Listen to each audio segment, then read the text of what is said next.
Hey, all you Bravo celebrities. It's Larry Saperstein, joined as always by Jacob Bellotti. Hey. And welcome to another week of Let's talk about that. All systems are a go. Talking database activated. Begin in 3, 2, 1. Let's talk about that. Let's talk about that. Let's talk about that. Let's talk about that. Let's talk about what? Let's talk about who? Let's talk about me. Let's talk about you. Let's talk about that. Girl, I cannot believe we are talking about that. Wait, what are we talking about? Let's talk about that. Whew, girl, lots going on. Oh, yeah? Yeah. What's going on? I don't even know. I didn't have anything to say there. No, let's talk about us. We went to the opening of Stuffs. Stuff's at the Pantage. The Pantages. The Pantage. The Pantage. How would you say it if it was French? Pantage. Pantage. Is it French? What is Pantages? What does that mean? Not sure. It's not in my French lexicon. I'll tell you that. Pantage. But I'm sure it is French. It sounds French. It feels like a mispronunciation of a word that's French. Yes, it does. You know what I mean? Yeah. Love the Pantages, though. Best theater in the world. Great. Best theater in the world. Except for, Pioneer Memorial Theater. Yes, we'll get to that. Utah. But we went to the opening night of Stuffs. So fun. Women's stories matter. They just matter. They do. They do matter. And it's important for me to say that because we were on the red carpet. We got interviewed for some random thing. And I don't even know who that guy was from. Maybe it was like Theater Mania. Or yeah, one of I don't those. know. Some random guy. And he asks, like, why is this musical important? And I do the iconic Women's Stories Matter. They just matter from Reese Witherspoon. And he, did not get it. Yeah, he didn't get the joke. He didn't get the joke. I think maybe he wasn't expecting people to stand up there and do comedy. On the red carpet? Well, I mean, it wasn't really a comedy crowd, except for Kathy Griffin. Kathy Griffin was there. Kathy Griffin was on the red carpet, okay? Come on. How was Kathy Griffin there? It wasn't even like a joke. I was being serious, but I also was referencing gay pop culture. Well, And he was a gay man. Well, he was an older gay man. I was like, what is going on here in this upside down world? Well, the thing is, we were okay. I think let's say we were. Girl, Jim Rash was on the fucking red carpet. Okay, but let's say we were seeing a show with drag queens, and then you were like, women's stories matter. They just matter. That would be like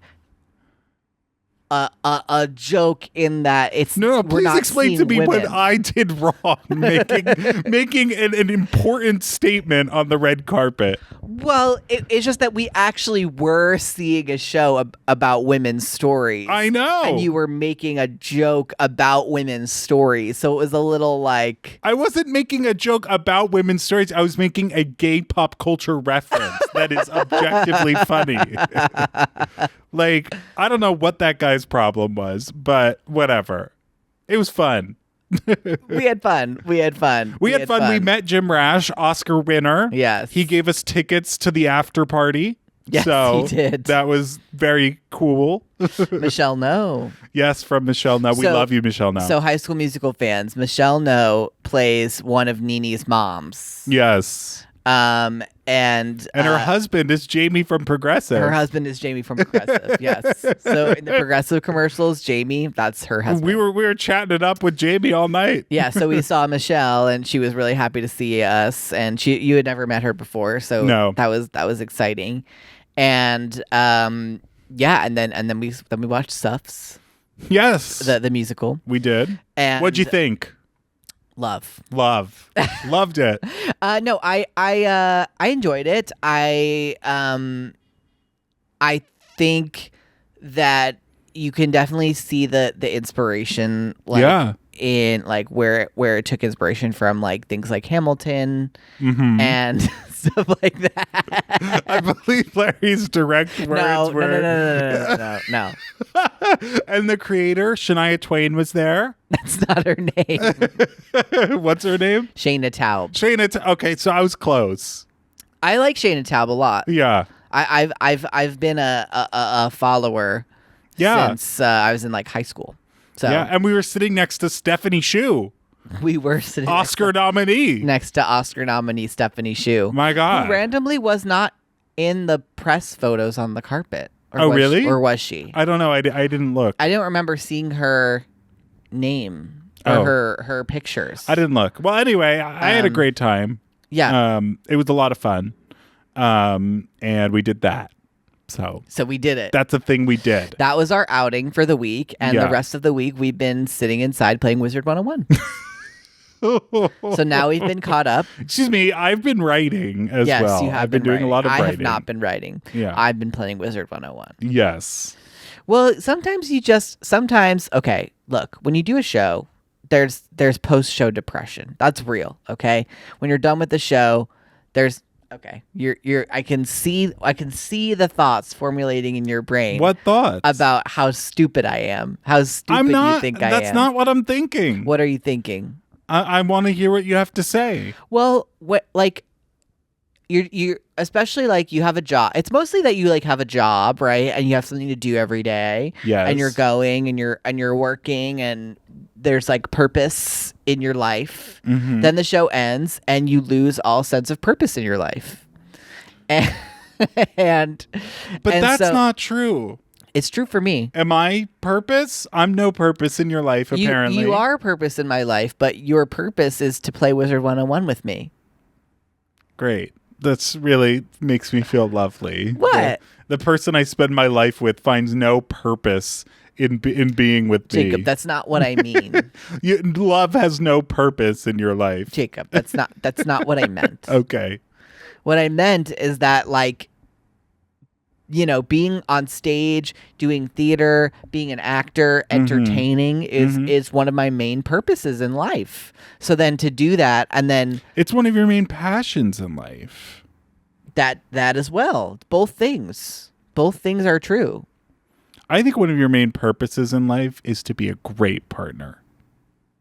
And I think my main purpose in life is to entertain. I said one of your main purposes. And I am a great partner. Every day I check that box. And I think we move on. So anyway, what I'm saying is that sometimes you come back from doing something like that and then you need something to help carry you over into the next chapter. And for me right now, that's Wizard 101. Okay. That's all I'm saying. Okay. So what are you being carried into the next chapter from? From doing a show to not doing a show. What show did you do? Oh, Dear Evan Hansen. Oh, okay. See, I'm setting it up for the audience here. Yeah. So how was that? That was very fun. Yeah. I had a nice time back in Utah. Mm-hmm. And, you know. I was there. Yeah. You know something that was interesting? Utah has the highest rate of teen suicide in America. Oh, wow. We're getting very serious. Yes. Here. Well, this is a serious topic. It was a serious show. Yeah. And so this was the first time that they had ever done Dear Evan Hansen in the state of Utah. Well, maybe... except for the tour. Oh, okay. Well, I was thinking maybe some schools did it or something. No, it was the Utah premiere of Dear Evan Hansen. It was the first time that anyone had ever done First of all, they're not going to do Dear Evan Hansen in schools. There's a lot of... Did you see the show? Did you watch the show, Tamar? I did, actually. There's a lot I saw it 7 times. You did. There's a lot of language, curse words. Yeah, but that can all be adapted. I mean, the high schools have But it's done way about more inappropriate suicide. shows than that. But the show is about suicide. Okay, and when I was in high school, at the beginning of every year, we had to watch a dumb play about someone committing suicide with a gun, and the lessons you learn from that. We had to watch that every year at the beginning of high school. Well, these people are Mormons, honey. They don't do that stuff. So anyway, it was the Utah premiere of Dear Evan Hansen. Yeah. And Except for the tour, which was there for like a week. Okay. So this was a way for so many people to see the show for the first time. And basically almost everybody that was seeing the show had some kind of personal connection to suicide. I think we all do. Well, I don't. Oh, well, I do, but and you said that a lot of people do. You said that a lot of people do. I did say that, you know. But I don't know. I feel like in Utah specifically, like, because it has the highest rate of suicide or teen suicide in the country, there was just so many, like, everyone had a personal story. And that was very, very interesting to do a show where everyone had a personal connection to it. You know what I mean? Yeah. I mean, these stories matter.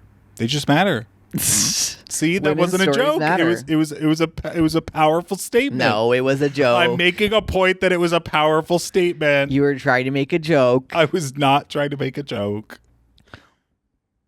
Well, this story was not about women. Dear Evan Hansen's not about women. No, it is not. It's about a liar. A liar. A man.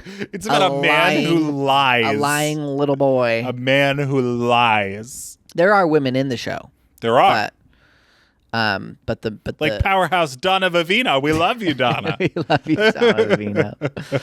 Donna Vivino was the original young Cosette in Les Mis on Broadway. She was also in Elphaba. And she was also Elphaba for a period of time. Yeah, go look her up if you haven't seen her perform. She is iconic Elphaba. You know, so many people messaged me and were like, Donna Vivino is one of my favorite Elphabas. I'm like, she's magic. She is magic. Yeah.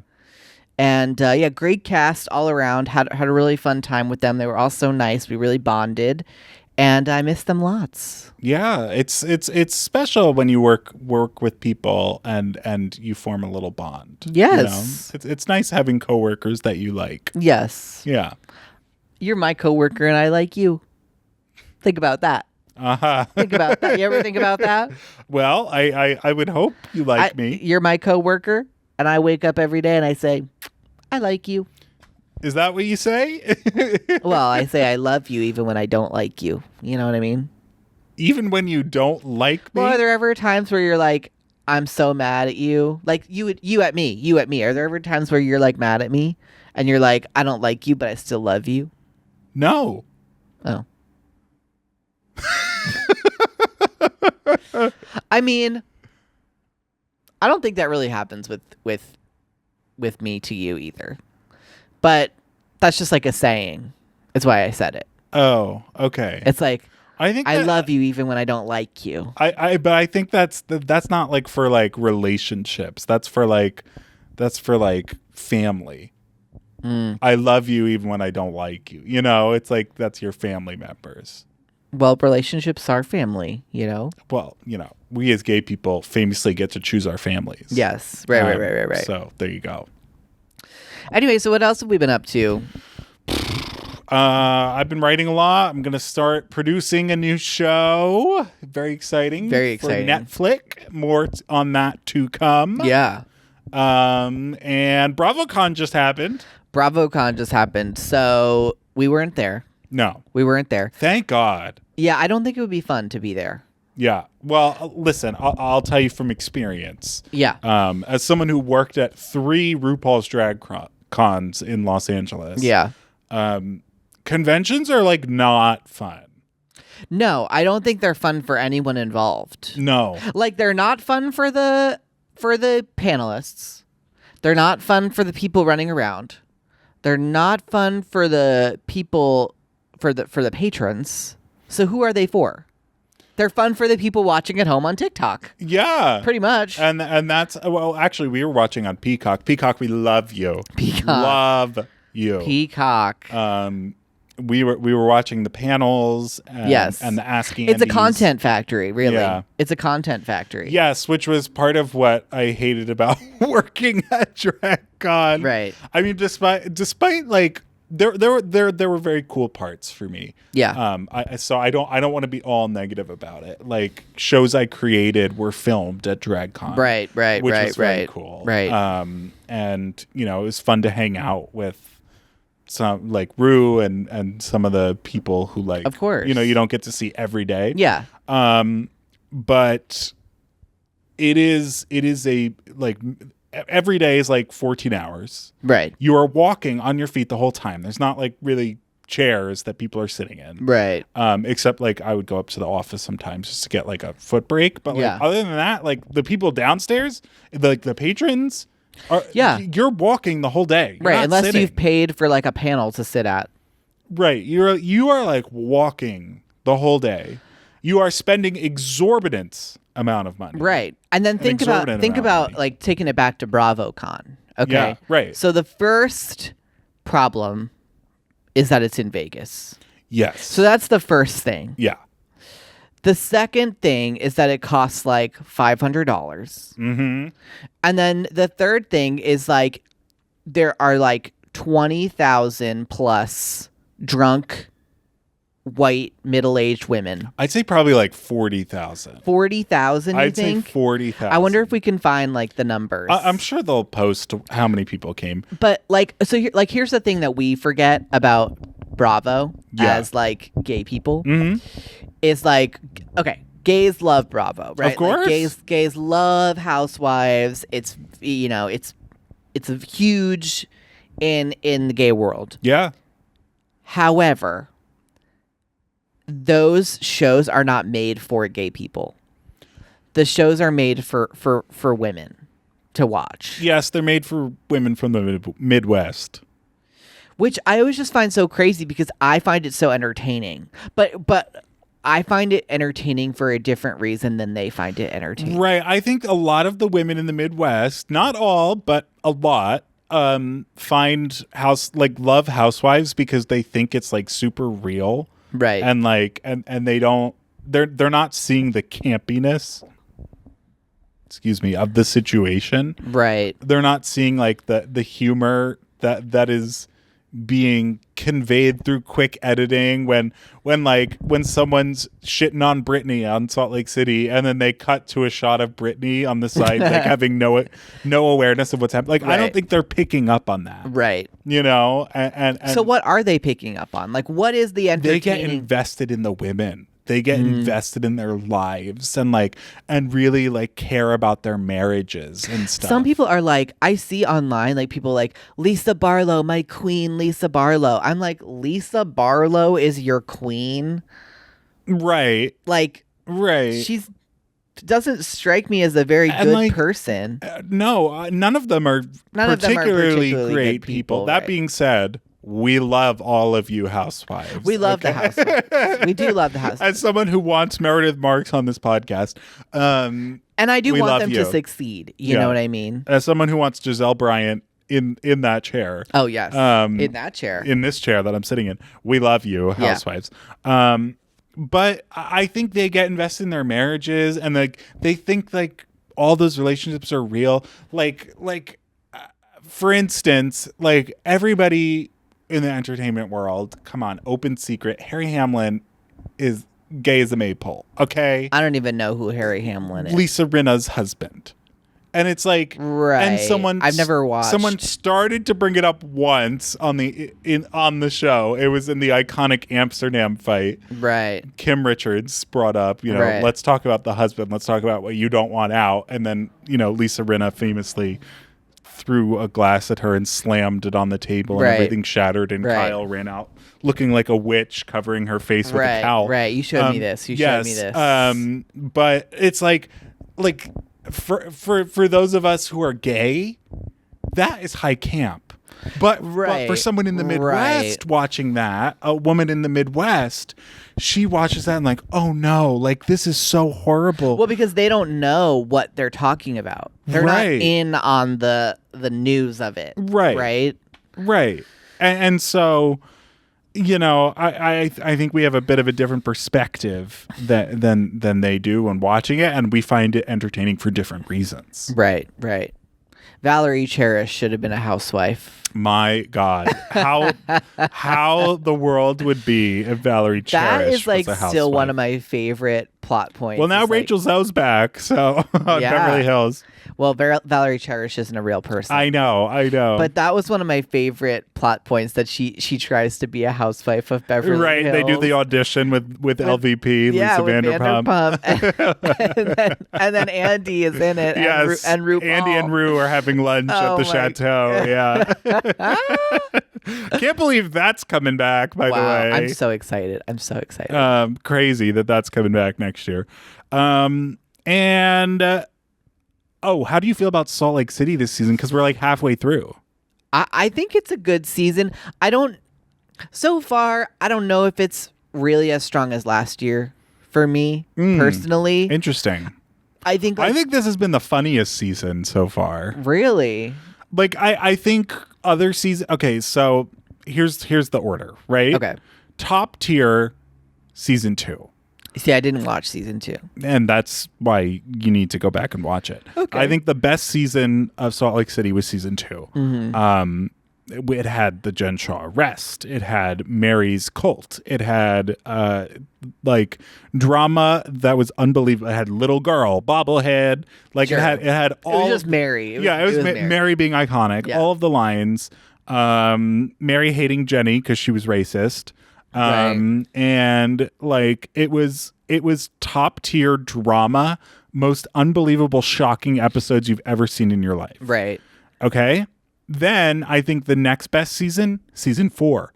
Right. Receipts, proof, timeline, screenshots, fucking everything. But see, the thing about season 4 is the ending was really iconic, but was the entire season leading up to the ending as iconic? It sure was. Wasn't that Meredith's bat mitzvah? No, that was season 5. Oh, that was season 5. Okay. Well, there was still a lot in season 4. Monica was like, I bought a bag. Right. I went to City Creek and I bought a bag. She went to City Creek. Yeah. She's like, I went to Louis Vuitton and like I bought a bag. Yes. Like that is iconic. Yeah, Monica was pretty iconic. Then to me Is this season? is this season or last season. I don't know. I do kind of I see need to be 5 and reminded. 6 as like this new era. And they're kind of one and the same, like because they did not make any cast changes. Right. And they like Monica Like, this left. season is hilarious. Like it is so funny.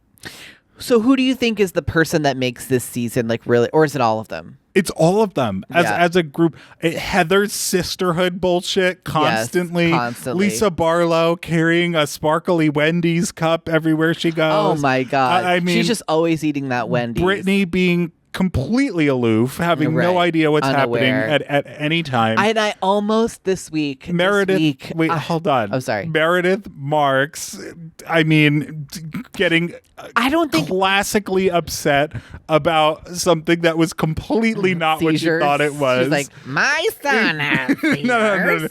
Many people are affected by My seizures, seizures. including my child. Like getting classically When that wasn't upset. what was said at all. Not at all. Bronwyn in another ridiculous outfit every 2 I minutes. love Bronwyn. Love. Angie K being Greek. And Whitney having no idea what's happening and forgetting her lines half the time. But see, Whitney is like on a new. She's with it. I think this year she gets it. No, I don't. I still don't think she does. She doesn't know her lines. And I think she does. I think she's getting there with the lines. And we're still having great Mary moments, and she's so much more relatable now. Yes, and Mary, I think is probably the most fun to watch this season. I think I'm like a little just upset because I don't think Meredith is having like the season that like last season was so iconic. Meredith having the bat mitzvah. Well, having the bat mitzvah and then yelling at Brittany, "You're Right, you're recording vile. us." You're vile. You're vile. You are disgusting. I have had it with you. So I don't. You need to go. I just don't think Meredith is having like right. the iconic season that I don't know. I think she's serving her purpose this season, which is to get absurd about something. And I think we're transitioning into very iconic Meredith territory. I hope so. With this Britney airplane fiasco. Her hatred of Britney is gone a little too far for me, I think. Oh, okay. You know what I mean? I don't mind it. I've seen Housewives do way worse. Right, okay? right. I watched Portia attack Kendra. Right. They get crazy at a Atlanta reunion. I watched Monique grab Candace's hair and slam a wine glass into her face in Potomac.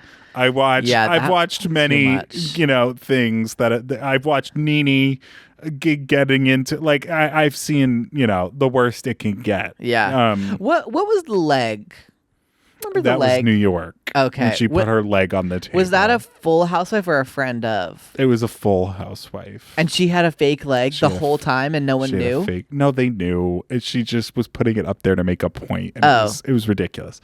I don't want to go into New York because it's not like there are old seasons that are like funny, but you start to realize, and maybe I know a lot of gays love that one. Right, Roni. I will say, I think it starts to devolve to the point where you're like, oh, these are a bunch of racist white women. Oh, really? Who don't hold themselves or each other accountable for the things that they say. For the things that they do. Like, okay. Ramona is incredibly racist. Okay. I've never watched it, really, so I don't know. Yeah, it gets troubling. Okay. Like, when you start to really think about Roni. Yeah. Which is why I kind of avoid it and why I haven't shown you that one. Right. Like I it's like some of it's fun, but some of it's not. Right. Okay, makes sense. But like New Jersey, for instance. New Jersey's so fun. It's very open. Those women are just homophobic, and that's fun. And that's fun. And we love to see that on television.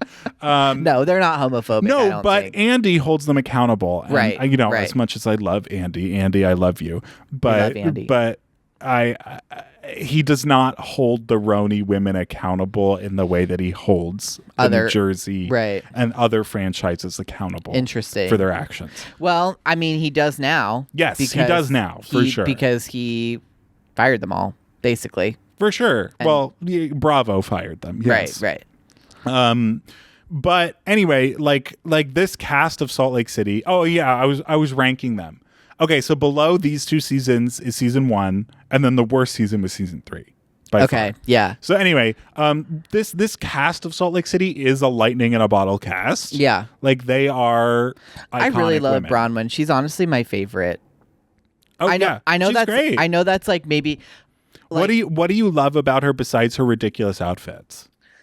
I love how smart she is, and I think that she like how manipulative she is.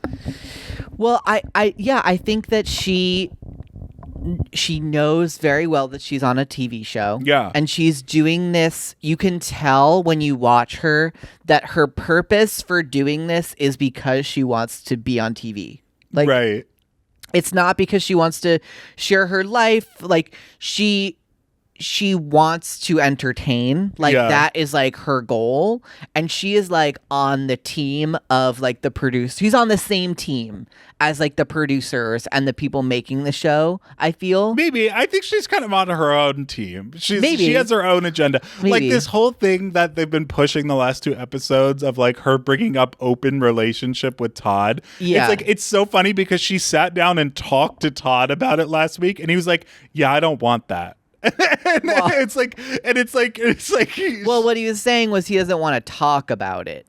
No, he was saying he doesn't want to talk about his sex life on the show, but he said like, yeah, I don't want that. I'm happy with you. Well, then he should stop flirting with other women. Was his like exact words to her. But like, she keeps pushing it because she has her own agenda that she does not want to be with Todd anymore.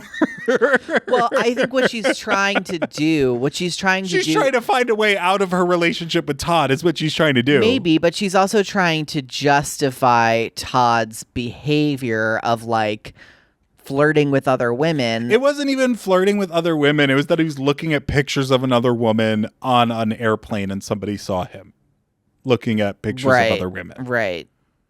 Which is like nothing. Which is nothing, but in Housewives, huge scandal.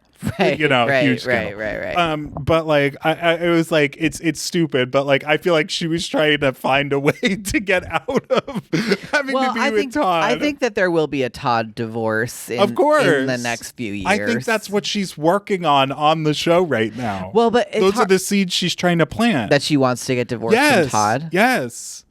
But how does she stay rich if she divorces Todd? Girl, prenup. She gets that money. She's good. Usually a prenup protects the rich person. No, I know, but I think she's like past the years of the prenup. because they've been together for 10 years. Like, right? I think she's fulfilled the conditions of the prenup. Do you remember That's on Beverly Hills when Dorit was like, he wants to be divorced or whatever, and that before this time, and then Erica was like in it with all the rules. Oh yeah, she's like, oh yeah, common law marriage. You guys have been together for less than 10 years. Yeah. If you break up now, she said, well, listen, you gotta stay with him for another year so you can be common law married. Yeah. And I don't give a fuck about the victims. But she was in it. She knew all the things that were going on. Yeah. But like that's what happens to the ones who get divorced. They know, Right. And it's all fun. That's the interesting thing right now about Salt Lake City is most of them are married. Oh yeah. Except for Heather and Brittany. Right. But the rest of them are actually, whereas like Beverly Hills, none of them are married. Except now Bose is engaged this season. Oh, so. to the man that she was. Yes. Oh, interesting. She's engaged to him this upcoming season of Beverly Hills. Stacy is still dating that one man, I'm pretty sure. Stacy from Potomac. Yes, from Potomac. Okay. I like Stacy. I don't like Kierna. I like Stacy. Right. Good new addition. Right. I like Stacy. Hated Mia for seasons of hating Mia. I didn't like Mia very much. But everyone else near and dear to my heart. I can't stomach not seeing Karen Huger. I know, on it's the hard. Real Housewives. It's hard. Why don't we take a quick break and then we'll come back. We'll keep talking All about right. this. Sounds good. Right back after this.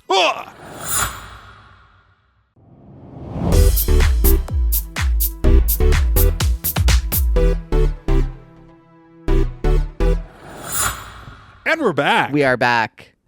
So we were talking about Potomac, which we are not watching. Hey, T'Challa. Hello. Did we say this already?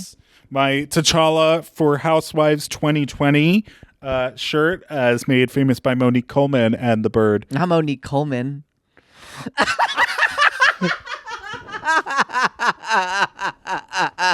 Different Monique. Different Monique. Monique, let her go. Let her go, Monique. Not Monique Coleman. Oh my God. I've been hearing Monique Coleman lately because, Monique Coleman. No, Monique Samuels. Monique Samuels is the correct Monique I'm talking about. As made famous by Monique Samuels and the Bird T'Challa, who famously attacked Wendy Osefo in her kitchen. Yes. Love that. Love that. Dr. Wendy. How do you feel about Wendy? We didn't talk about Wendy. Dr. Wendy? Well, she's in a lot of trouble right now. Really? Yes, she is in legal trouble at the moment. For what? Fraud, I think. She did. Her and Happy Eddie are in legal trouble. Oh no, Eddie! I know. Happy Eddie. I know. I think they took advantage of housewives to make up income or something that they weren't making. Oh, I have to look into it more. But she's in legal hot water at the moment. Okay. Well, that sucks. Yeah, but what I really can't do right now is watch a season of Potomac that does not feature Karen Huger. I know, it's hard. And Andy did announce at BravoCon that he went to Karen Huger's house recently and filmed a one-on-one with her. I can't wait to watch it. I can't wait. I will. She's just so iconic, and she.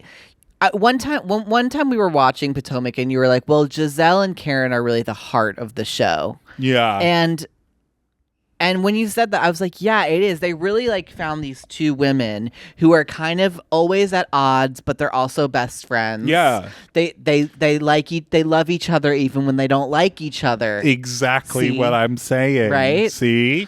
And Not dating. right, but Yes. Yeah.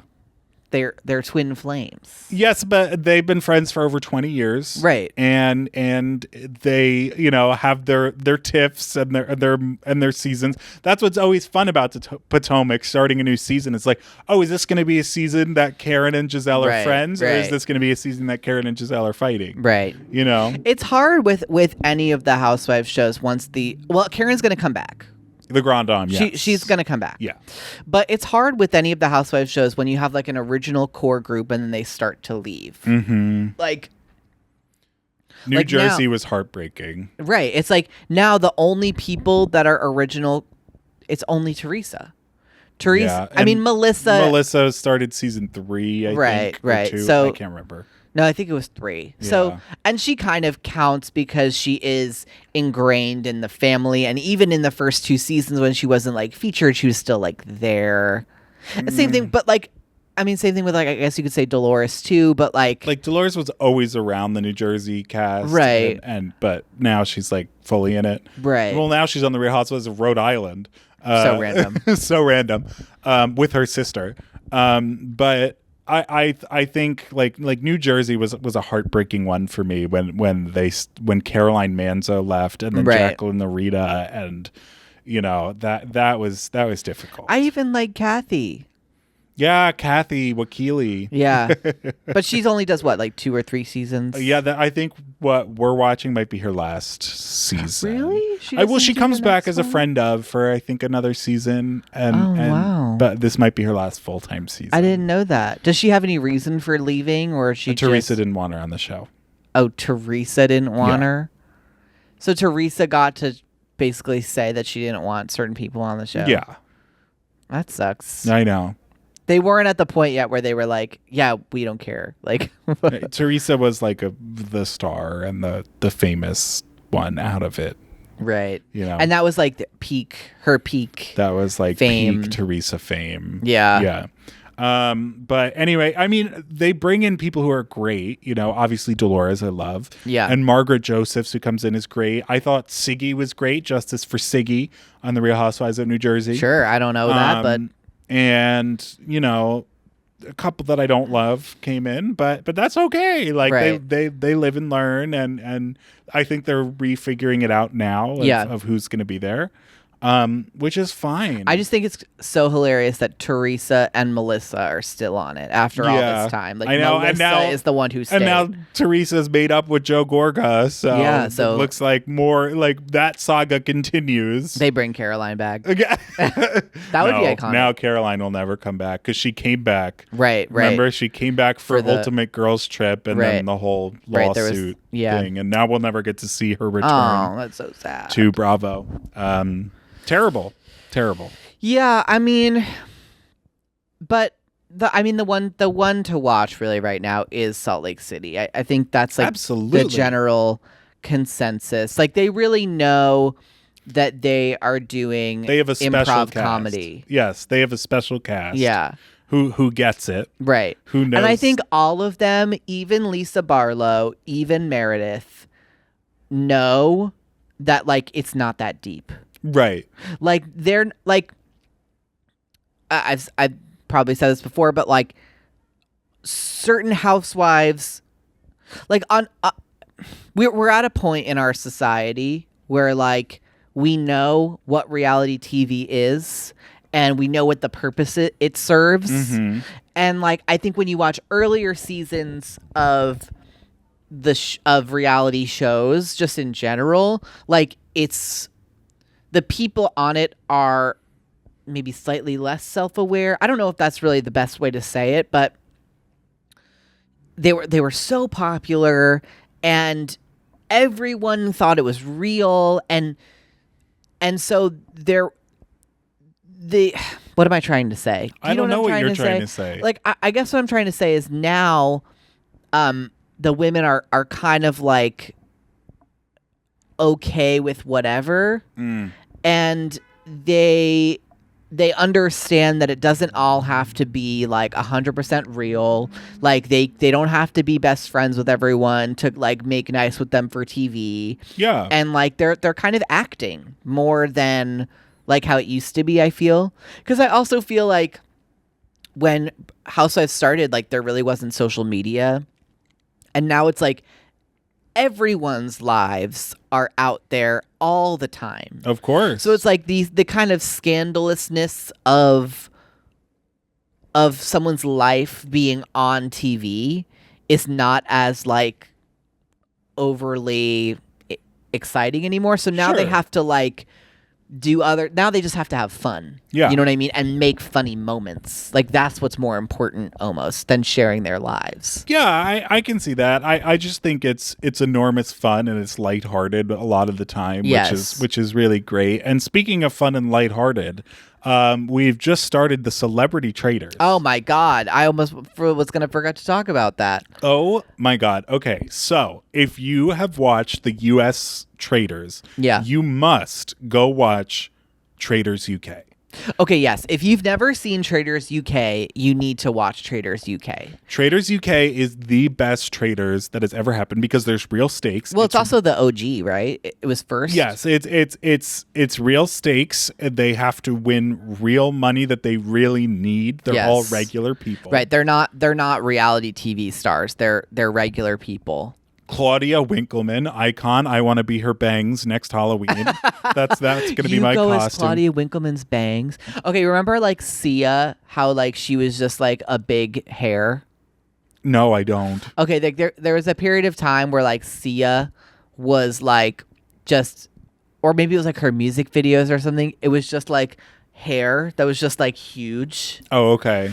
That should be you. I want to be but Claudia Winkleman's bangs Yeah. for Halloween next year. I see it. Claudia Winkleman is the greatest thing that has ever happened to this planet. Yeah. She is a great host for the Traitors. She has that regal elegance to her. Yeah. She's very classy, but she also loves to have fun and cheer on the contestants. There's just something about her She has the charm. way of doing it. And listen, I that love works for- Alan. Yeah, I Cumming. love Alan. Like I love him. I know him. He's great. That's like the way he is on the show is how he is in real life. Yeah. Like, but I think Claudia, like the way she's able to connect with the contestants, Yeah. makes her so fun to watch. Yeah, I think like they play it up as like it's her castle kind of Yeah. like, and it feels very authentic. Like she kind of wears like Scottish like hunting gear. She wears black in every She's very episode. understated. Yeah. And like, I mean, I love seeing Alan's fun outfits. Of course. But I think they get so out there sometimes where it's like it doesn't feel as like authentic maybe in a way. Yeah, the UK like it's very serious because it really means something for the contestants. Yeah. Not that authenticity is like necessarily required for the Traitors, But it's nice. Yeah. And then now to have them doing this celebrity season, Right. which is so and they take it in a fun, silly way. Well, where like they act like it doesn't matter, as opposed to the US version, which always acts like it's the most important thing Right. that's ever happened. Well, But, what's like, fun about the UK Traitors right now, or the celebrity Traitors right now, is like they have only up to this point had regular people on it. They've never had Right. celebrities or reality stars. Right, but now that they do, it's like such a fun, silly version of the Traitors. Yes. And it's fun to watch Alan Carr run around, be a traitor, you know? Oh my God. I can't wait to see where this goes. Yeah. And they just picked really good, fun people too, like Yeah. that are just funny and they're so into it. And I also think like the Traitors is more popular there than it is here. Absolutely. So it makes it, first of all, they have better access to people because of how popular it is. I mean, watching Stephen Fry dig through a grave Yeah, are you kidding me? It's like with his Stephen bare Fry. hands Yeah. is one of the most unbelievable things I've witnessed on television. Yes. You know? It's Stephen Fry. Yeah. Like, like it's funny because they're all serious actors, Right. you know, and then they're on the Traitors, as opposed to like reality stars on the Traitors. Well, it's like they're reality stars, like this is what they Well, do. US is starting to experiment with having real people. Yeah. Like this season they have Ron Funches coming up. Right, And right. Michael Rappaport. Right. So, we'll see. I need Reese Witherspoon on the Traitors. No, I need Laura Dern on the Traitors. Okay? Yes. I want Laura Dern slicing Dern. and dicing in that castle. Yes. Okay? Hello. That's what I want to see. Jeff Goldblum. Just like He would be terrible at the you Traitors. don't think? You think? I think he wouldn't be that good at it. My God. He would definitely be a traitor. But Do you think there's a Wicked crossover on this season of the Traitors? Do you think they got I hope not. Ariana and Cynthia over there I to hope do not. a Wicked episode? No, Oh. I'm sure they didn't. I They don't often bring in outside people to the Traitors. The whole point is it's isolated in the Yeah. Scottish Highlands. That's true, but it also is a universal property. So Yeah, that's why they got Alan to sit and make a little ad for the movie right, I guess that was the crossover. That was their that was Wicked the crossover. crossover. Yeah, Wicked's out. We haven't seen it yet. We haven't seen it yet. However, I've heard many things. I don't believe you that it's bad. I don't believe it. I won't believe it until I see it. Okay. I think that I've seen- I think that people that are saying it's bad just haven't seen Wicked, and they're Okay. expecting it to be something that it's not. Well, I've seen reviews from every major organization, and they don't love it. What the look? I'm not saying you can think that it's bad. There's no. I'm not mad at you for thinking that it's bad. Well, I've always known, and you should know this too. Nah, I disagree. I know what you're gonna say, and I disagree. Inherently, that the second act of Wicked is not as good as the first act of Wicked. Disagree. It's not. It's just Disagree. not. It has worse songs. Disagree. It has songs that are way less memorable Disagree. than the first act. No good deed, as long as you're mine. For good. For Good is the only one that has made it into the public lexicon of songs that people sing Well, that's their fault, not mine. from the second act. That's their fault. The first act has at least 4 that have made it to the public lexicon. That's the public's fault. I know what I believe, and I stand true in my feelings. Then, secondly, the second act does take a more serious tone. Of course. It's not as fun, which is part of what, people want in this. But it's Wicked. It's this always been the story of Wicked. It's the movie like this is the story of Wicked. Like I know, but they could have capitalized on the weaker Act 2, knowing that the Act 2 was weaker, and added in things to make it better, and it sounds like they did not. But how do you make it like I think what they probably should have done is just made it one movie. But Well, that's what I thought from the beginning. because it's a whole story, right? Like the second act of Wicked is incredibly important in terms of the story of how she becomes the Wicked Witch of the West, which is the whole point. Yes. Like everyone is kind of forgetting that the whole point is that she ends up as the Wicked Witch of the West. Yes, I just think the second act of Wicked is a little underwhelming compared to the first. I just think I remember seeing it for the first time on Broadway, and the second act where everything comes together and you start to see, oh, he becomes the Scarecrow. He becomes the Tin Man. She is the Wicked Witch of the East and she dies. Oh my gosh, it all comes together. It all makes sense. Now I understand what this story is trying to convey. And that is where like the first act is like throwing the ball in the air, and the second act is like knocking it out of the park. But it's not backed up with good songs. That's the problem. I disagree. It's not backed up with music. No Good Deed is amazing. No Good Deed is one of my favorite songs. It's in the whole show. unfortunately not backed up with the quality of songs that you get in Act 1. Like, because that might be what you took away from seeing Wicked, but I guarantee you what most people around the country and the world who go to see Wicked take away is watching Elphaba go into the air and sing Defying Gravity. That is what they're walking away from Wicked thinking about. Of course. That's what they're not I mean, it's an they're not amazing walking ending of away Act 1. thinking of wonderful. You know, like Right. it's just. Wonderful. I love Wonderful. That's a great song. But again, it's not as strong as Act 1. It's just like it's a just not. musical, and the point of a musical is it's like the same thing with Into the Woods, right? Like Act 1 is fun, and it's the fairy tale creatures and I didn't all like of that. Act 1 of Into the Woods. Well, Act 2 is dark. I know. Act 2 is where everyone dies. I know, but that worked better in that one. You know, It's just like it's like this with every musical, right? Like the Act 2 sets up the world and sets up the story. Act 1, you mean. Sorry, Act 1 sets up the world and sets up the story, and then in Act 2 all the real shit happens. The people die and whatever. Like think about Les Mis, right? It's like Act 1 ends with like one day more, and then in Act 2 the most iconic Act Right. 1 ending of all time. and then in Act 2 literally everyone dies. Like that Not is everyone. not everyone, but like almost everyone except for Cosette and Marius. Everyone else dies. Almost, yeah.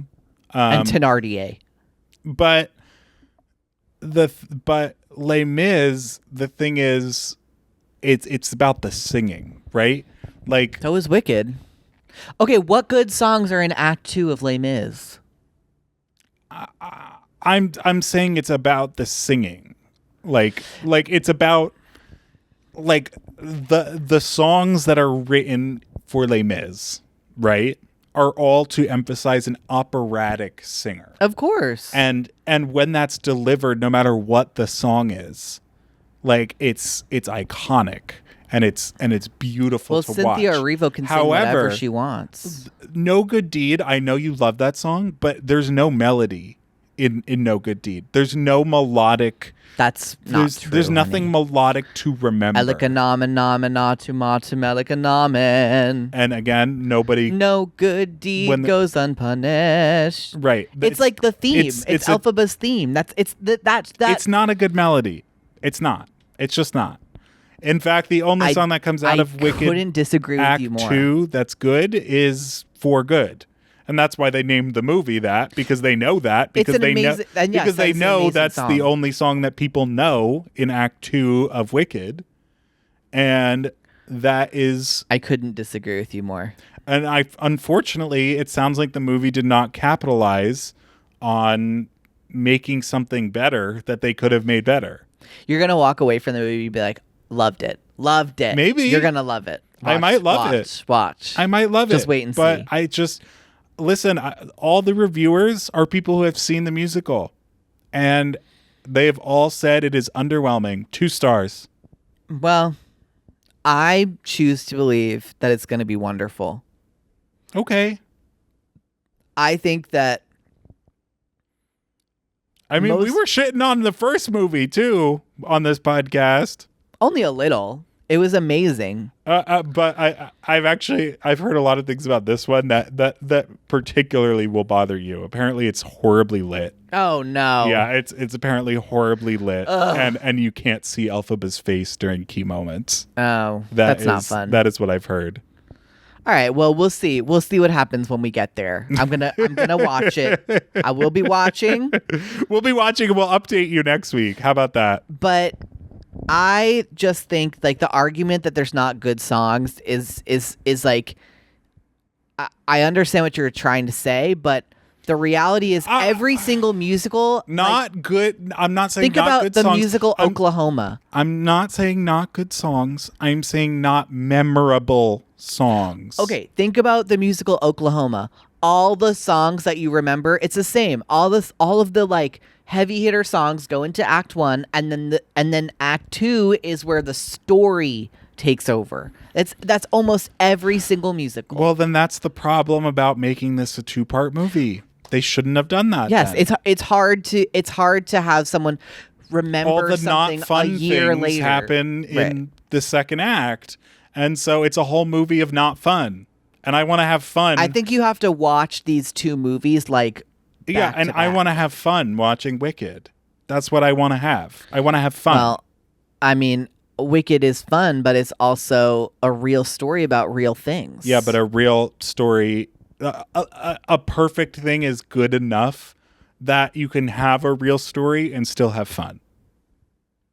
And I don't think you can the achieve thing is, that. Act 1 is where it's like when you watch it on stage, Act 1 brings Of course, all the levity. that's why it works in the stage musical. Right. But unfortunately, if you make Act 2 its own movie, I just don't think it's going to be as strong. But are these people judging it in context of the first movie? Or are they judging it as its own movie standalone? Both. Because you're probably right. It probably doesn't work as its own movie standalone. Then but that's why, because but it's then not, why did they make it its own movie standalone? Then why? That's the question. You'd have to ask Mark Platt. Well, you gotta hit him up. Let's find out. Get him on the pod. Yeah. All right. Well, we've done it. We've talked about a lot today. Yeah, A lot of mostly things. reality TV, things that we're catching up on. Yeah. It's been a while since we just had a sit and catch up. You know what I mean? Yeah. It's been good. It's Yeah. been nice. Nice. Yeah. Very nice. I've had a great time. Try it one more time, a little bit more believable. Sorry. I've had a great time. Thank you. I love getting to sit with you. Yeah. Stay tuned for next week. Going to be great. Always great. And you can find us on the TikToks, the Instagrams, the YouTubes at Let's Talk About That Pod. Hello. Send us an email. Yeah. Let's talk about that pod gmail.com. There you go. So. And we'll see you next week on Let's talk about that. Huh. You always do that. Huh. What is I know. that I about? love the huh. What is that about? It's like a nice little ending moment, you know, like like an emphasis on it. Huh. I just say bye. It's a fortissimo, if you will. I just usually say bye. Okay, bye.